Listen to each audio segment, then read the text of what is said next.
கர்த்தரும் அருமை இரட்சகருமாயிருக்கிற இயேசு கிறிஸ்துவின் ஈடு இணையில்லா நாமத்தில் உங்கள் யாவருக்கும் என் அன்பின் வாழ்த்துக்களையும் ஸ்தோத்திரங்களையும் இந்த அருமையான நேரத்திலே நான் சொல்லிக் கொள்வதில் மிகுந்த மகிழ்ச்சி அடைகிறேன். இந்த அருமையான நாளிலும் ஆண்டவர் நமக்கு தருகிற ஒரு மாறாத வார்த்தை, இந்த வார்த்தையை கேட்டுக்கொண்டிருக்கிற உங்களை பார்த்து சொல்லுகிறார், எனக்கு அருமையான மகனே, என் அன்பு மகளே, நீ பயப்படாதே, நான் உன்னிடத்தில் வந்து உன்னை ஆசீர்வதிப்பேன். ஆண்டவராகி இயேசு உங்களிடத்தில் வந்து உங்களை ஆசீர்வதிப்பார்.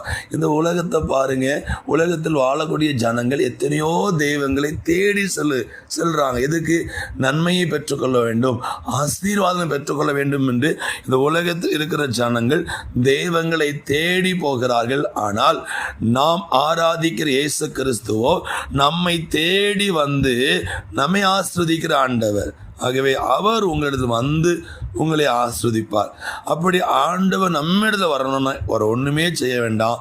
உங்களுக்கு வியாதி இருக்குதா, கடன் பிரச்சனை இருக்குதா, பலவிதமான போராட்டம், நெருக்கடி, வேதனை, வருத்தம், இழப்பு, கண்ணீர், கவலை, இதன் மத்தியில் வாழ்ந்து கொண்டிருக்கிற நீங்கள் கர்த்தரே பெரியவர், அவரே இரட்சகர், அவர்தான் சர்வ வல்லமையுடைய ஆண்டவர் என்று நீங்கள் எந்த ஸ்தானத்தில் இருக்கீங்களோ அந்த ஸ்தானத்திலிருந்து அவரை உயர்த்துங்க. அவர் உங்களை தேடி வந்து உங்களை ஆசீர்வதிப்பார்.